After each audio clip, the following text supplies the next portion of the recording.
কিন্তু সবচেয়ে বড় কথা হচ্ছে আমরা আমাদের জায়গা থেকে যে জিনিসটা মনে হয়েছে সেটা হচ্ছে বর্তমানে অন্তর্বর্তীকালীন সরকারে খুব স্বাভাবিকভাবে যখন এখানে উপদেষ্টা নির্ধারণ করা হয়, বিভিন্ন দলের মতের বিভিন্ন সাজেশন দেওয়া হয়, সবাই সবার জায়গা থেকে এই যে যে মানুষগুলোর নাম সাজেশন করেছিল যারা এখন রয়েছে উপদেষ্টা পরিষদে, সবাইকে হয়তো এরকম মনে করা হয়েছিল যে এই মানুষগুলো তাদের জায়গায় স্ব কর্মক্ষেত্রে এই মানুষগুলো ভালো এবং তাদেরকে এখানে সাজেস্ট করা হয়। কিন্তু আমার জায়গা থেকে, আমার ব্যক্তিগত জায়গা থেকে মনে হচ্ছে এখন যারা আমাদের এই জায়গায় উপদেষ্টা পরিষদে রয়েছেন, অনেকের ক্ষেত্রে এই জিনিসটা খাটে। তারা হয়তো মনে করছেন যে বাংলাদেশের যে মানুষ যারা রয়েছে তারা হয়তো হয় তাদের মতোই সবাই ভালো, না হয় তারা মনে করছেন যে এই মানুষগুলো খুব দ্রুত ভালো হয়ে যাবে, একটা সুযোগ দিয়ে দেখি। কিন্তু সবচেয়ে বড় কথা হচ্ছে এই বাংলাদেশে আমরা দেখছি প্রত্যেকটা সেক্টরে মানুষদের শিরায় শিরায় আসলে এই যে এতদিনের যে ফ্যাসিজম কিংবা এই যে একটা চিন্তা ভাবনার একটা একটা করাপ্টেড চিন্তা ভাবনা ঢুকে গিয়েছে, এখানে বের করে নিয়ে আসার জন্য একটা স্ট্রিক্ট একটা ওয়েতে যাওয়া প্রয়োজন। কিন্তু খুব স্বাভাবিকভাবে সেটি আমরা দেখছি না, বরং ওই মানুষগুলোর মধ্যে যে প্রথমে 2-3 মাসে যে একটা ভীতির সংখ্যাটা বেশ কম, ইভেন এটা 100-রও নিচে, তারা বলছেন অ্যারাউন্ড 50-এর মতো। এবং এই জায়গাটার সংখ্যাটা সবচেয়ে বেশি হচ্ছে কিছু পুলিশ কর্মকর্তা, কিছু আমলাতন্ত্রের কিছু আমলা, তারা তাদের পরিবার সহ ওই বিভিন্ন বাড়িগুলোতে তাদের আত্মীয় স্বজন বাসায় আশ্রয় নিয়েছিলেন। এবং সবচেয়ে বড় সংখ্যাটা হচ্ছে আমলা এবং পুলিশ, যারা এই হত্যাযজ্ঞের সাথে সরাসরি জড়িত ছিলেন, যারা ওই আমলাতন্ত্রে বসে শেখ হাসিনাকে সার্ভ করেছেন। সেই জায়গায় এখন সবচেয়ে বড় যে সমস্যাটি হচ্ছে, তারা কিছুদিন আত্মগোপনে বা কাজে ঠিকমতো অংশগ্রহণ না করে এখন বিভিন্ন ফর্মে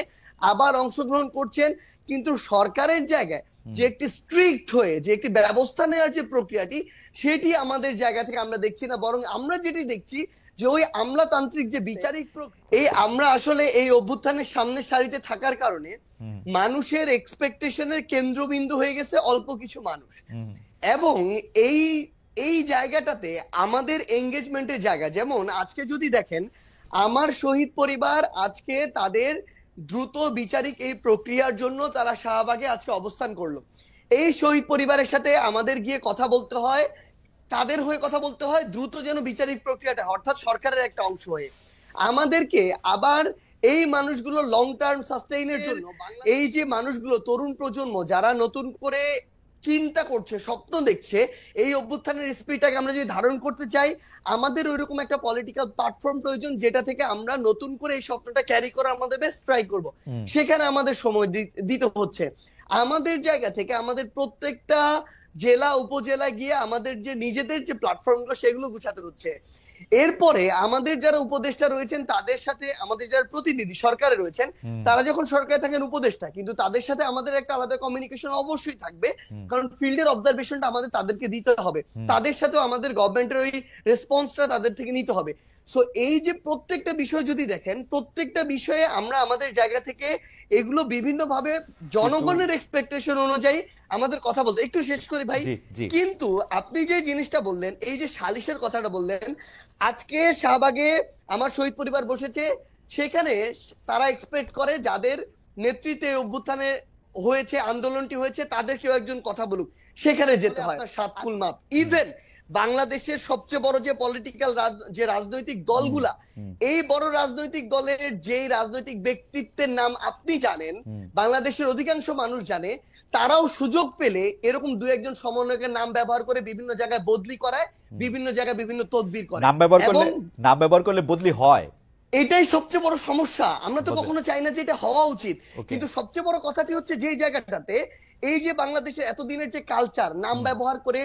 এতদিন শেখ হাসিনা, গণভবন 32 এসব নাম ব্যবহার করে বদলি হইতো, এখন তারা মনে করে যাদের নেতৃত্বে অভ্যুত্থান হয়েছে তাদের নামটা যদি ব্যবহার করি, এবং এই যে আমরা যাদেরকে কেন্দ্র করে এখন আমলাতন্ত্র পরিচালিত হচ্ছে, জুডিশিয়ারি পরিচালিত হচ্ছে, কিংবা অন্যান্য যে প্রতিষ্ঠানগুলো পরিচালিত হচ্ছে, তারা তো ওই ট্রেডিশনে অভ্যস্ত, তাদের রক্তে কিন্তু এই সুপারিশ তদবির ক্ষমতার। এখন যখন এই নামগুলো ব্যবহার করছে বিভিন্ন রাজনৈতিক দলের নেতা কর্মীরা, তখন তারা এই জিনিসটাকে মেনে নিচ্ছে, কারণ তারা এটা তো অভ্যস্ত। কিন্তু ভাই আমাদের জায়গা থেকে সবচেয়ে বড় কথা বলি, ইভেন যদি আপনি এরকম শুনেও থাকেন, এটা যদি 10 জন হয় কয়েকজন মানুষের সমন্বয়কদের নাম ব্যবহার করে, এটা অন্তত 70-80 জন হচ্ছে বিভিন্ন